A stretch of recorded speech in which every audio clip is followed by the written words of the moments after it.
Chelsea fans, you've had a lot of good news this summer. You've got one more piece of good news because Cole Palmer has now been confirmed as a Chelsea player at Stamford Bridge. Right, it's a 7-year deal with the option of a further year held by the club. Great news this for Chelsea. It's initial £40 million, this deal, plus there's an extra £2.5 million in add-ons. We've actually got some quotes that we can bring you here as well. It says, "I'm excited to get started. It feels great to sign." That's what Palmer said. "I've joined Chelsea because the project here sounds good and because of the platform I will have to try to showcase my talents is a young and hungry squad, and hopefully we can do something special here." So Mauricio Pochettino has signed another player at Stamford Bridge, and it is the highly rated young England under-21 international Cole Palmer from one of their rivals, Manchester City. So Pep Guardiola's move to sell Cole Palmer is quite looking like it was a disastrous move, because Cole Palmer looks like close to the finished article in his move at Chelsea. The young lad looks quite developed, quite skillful, and most of all, his footballing IQ is quite great. But let's understand why. So Pep Guardiola before the game against Chelsea said this about Cole Palmer. I quote him, "Cole Palmer arrived and accepted some processes, and then after 1 or 2 years he said, 'No, I don't want to play here. I'm not going to play.' But I said, 'But Riyad Mahrez is leaving. You are going to get a chance here.' And he said, 'No, I'm not going to play here. I want to leave.' So I said, 'Okay, leave.'" So from this quoted speech that Guardiola gave, it indicates that Cole Palmer wanted to leave Manchester City for game time.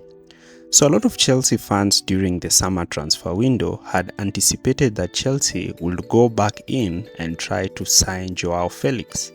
A lot of fans got so disappointed on hearing that Mauricio Pochettino did not fancy Joao Felix. And a lot of fans looked quite surprised, since the club had said they were going to make a shocking move for an unknown attacking midfielder, with many expecting Olise to be the attacking midfielder. However, Chelsea decided to settle on Cole Palmer. So this is what Pochettino said on Palmer. "He's a clever guy that has adapted really quickly. He has shown character, personality and good performances. He still needs to improve, but we are very happy with him, and it's special for him to play against a former club." Do not forget to like, share and subscribe for more videos like this. So Cole Palmer at Chelsea has regularly started as a right winger. He has started as the right midfielder, just behind the striker in Nicholas Jackson. We know that Pochettino prefers to line up Chelsea in a 4-2-3-1 system. But is he an out-and-out winger? That is what we are going to analyze. Now, Pochettino's preference for the 4-2-3-1 has been seen in most of his managerial career. So the right winger in a Pochettino system is somebody who's more of a creator rather than an out-to-out winger who will like to receive the ball and take on his opponents. And this is what Palmer does. His ability to receive the ball and immediately try to play penetrative passes. Palmer can also play as a number 10, a player who can link the midfield with the attack. Another key strength that Palmer has is that in the game against Arsenal, what we saw is that Jackson did not start and Palmer started as a twin 10 again, together with Conor Gallagher, playing this false 9 position to thread balls for the runs of Mykhailo Mudryk and Raheem Sterling, a role that he performed excellently. So let's see how Palmer helps Chelsea, especially during build-up. So teams would like to press Chelsea high up the pitch, try to employ a 4-4-2 high press, with their two holding midfielders tying up two Chelsea pivots, with their front two pushing forward to try and press Chelsea's goalkeepers and centre backs. So Pochettino likes Sterling to start quite wide, And also he would like his other winger in Palma to start wide, but Palma does not start wide, but rather he drops deep, playing as an extra midfielder with Gallagher pushing to the space he vacated to try to pin the fullback. This enables Palma to receive the ball directly from the goalkeepers and the centre backs and orchestrate play.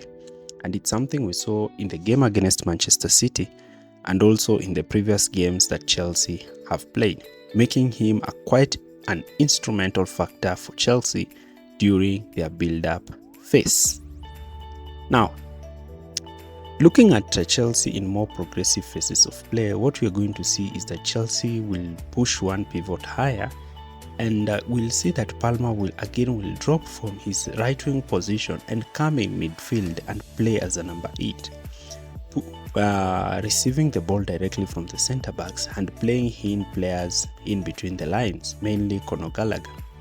And since teams now struggle with a way of trying to man-mark Enzo Fernandez, because Palma will just drop deep from his forward line and come and pick the ball. And him given time and space with the ball can really dictate the tempo of the game.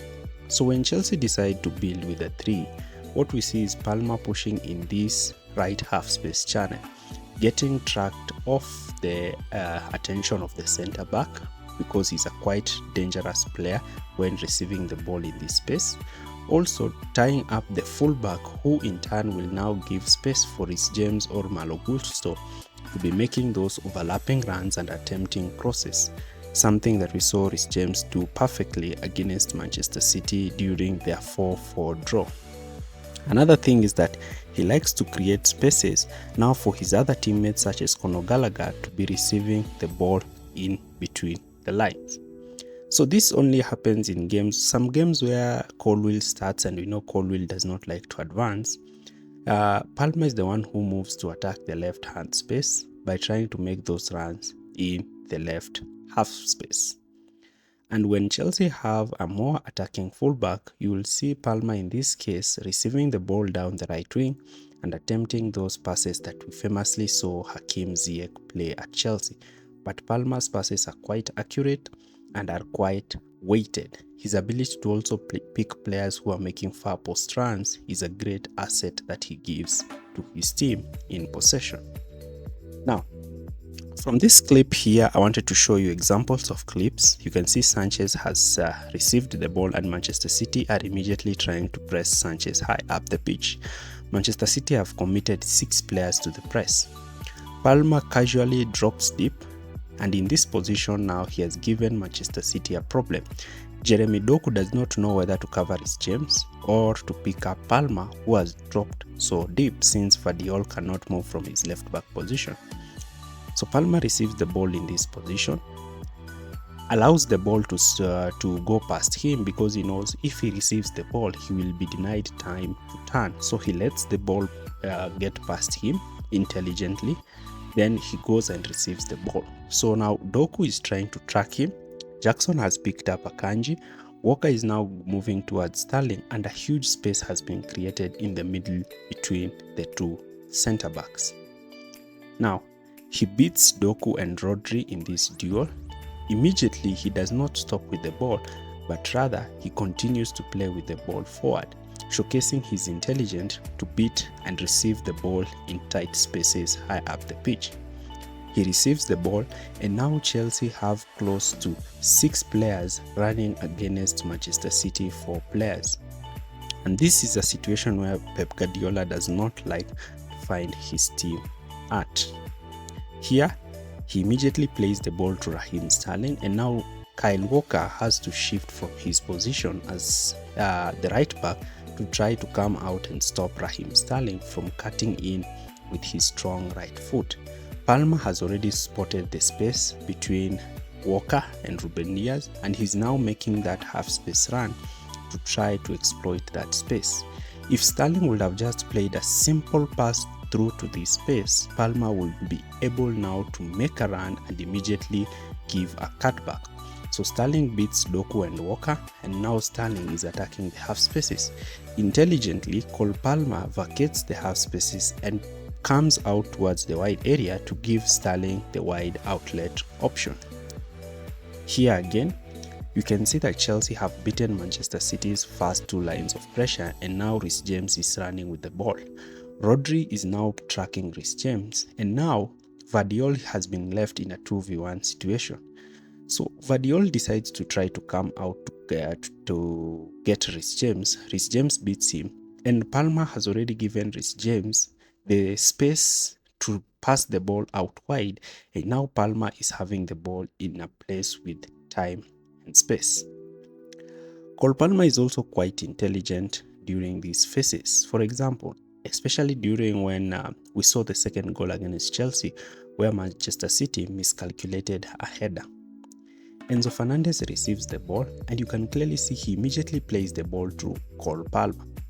Because Palmer has moved from his right wing position and is playing slightly inwards, he has opened acres of space for Reece James to overlap. He sees that Reece James is overlapping. He can see that Rodri's attention is on him. Vardiol is also not quite interested in trying to capture Reece James, but rather trying to stop Cole Palmer from making this ball. Palmer weighs an accurate weighted ball through between Vardiol and Rodri, and now Reece James is receiving the ball in a place where he is so dangerous and can hurt Manchester City. And in this case, we can see that Reece James squares the ball through the 6-yard space, and Raheem Sterling has an easy tap in the far post.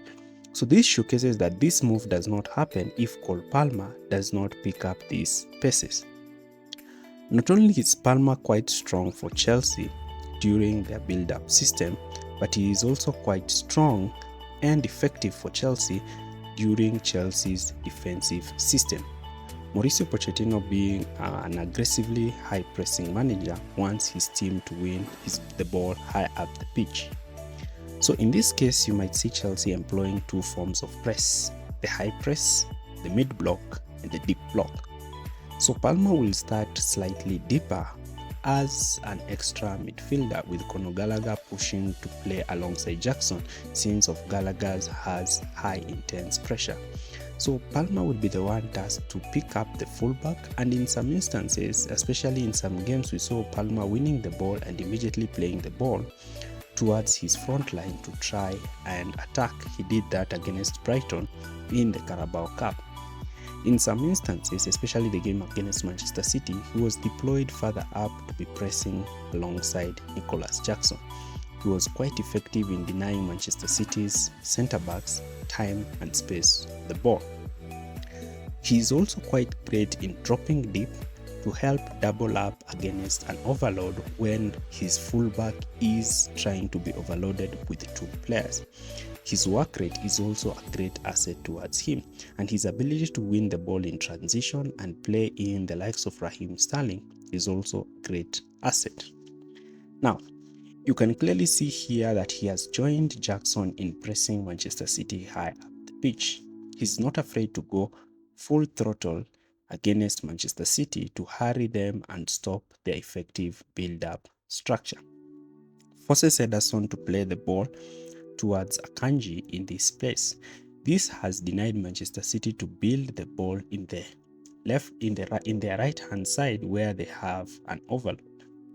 So in this case, Ederson plays the ball onto Akanji, and you can see that Palmer realizes that this now is the zone of Nicholas Jackson. So he stops going after Akanji and now tries to come deep to try to cover the pass onto Ruben Dias. He sees that the ball has been played to the fullback, so now Jackson has pushed onto, and Caicedo now has moved to try to press Bernardo Silva. So Palmer is quite intelligent and now drops deep to try to cover Rodri to prevent Manchester City's infield ball. This is also another example. Chelsea in their organized compact 4-4-2 structure. You can see here that Chelsea forwards are trying to hurry Manchester City centre-backs on the ball. Now, the ball has been played to Akanji, and Palmer has already springed out from his midfield position on to go and try to press Akanji, and this forces Akanji to play the ball backwards rather than to play the ball to Vardiol, who will be free and create an overload against Reece James. So Akanji, being threatened by Palmer's aggressive high press, chooses not to hold the ball under tight composure and is now forced to play the ball backwards, denying Manchester City an opportunity. And this has now made Chelsea now to start moving up and try to condense the space and deny Manchester City any form or any semblance to try to progress with the ball forward. So Cole Palmer looks like a complete package for Chelsea, a player who's quite young and has the ability. So let's listen to what Pat Nevin said about Palmer. He said that 2 weeks ago, I wrote on these pages that Cole Palmer is the closest thing I have seen to Kevin De Bruyne, having thought that since I first saw him at Manchester City, his performance and last-minute nerveless penalty was more proof again. He has since been called into the English squad before Raheem Sterling, and I'm not wrong to say this. So, Pep Guardiola might be looking at this sale of Cole Palmer. Maybe in future, if he manages to meet the expectations that a lot of people have of him, Guardiola might actually regret selling him. So it is up now to Cole Palmer and his managers such as Pochettino to nurture the talent that he has. So do you think that Cole Palmer is special? Do you think that he is a player who can take Mauricio Pochettino's Chelsea to the next level? The young lad actually made a shout out that he would like to win the Ballon d'Or later in the future. So I don't know if he is getting carried away with the hype that he is receiving now, but he looks to be a young player who's composed, and most of all, I'm very impressed with his footballing IQ. So I'd really like to know what's your prediction about Cole Palmer and what else do you find special about him. Remember, I have not done an in-depth comprehensive analysis about him, but whatever I have said is just I drop onto the ocean about the skills and the talent this boy has. Would like to see how he will be integrated with the likes of Christopher Nkunku, and as well as the role he will play when Nkunku returns. If you've stayed with us till the end of this video, I'll really like to appreciate you, and thanks for watching.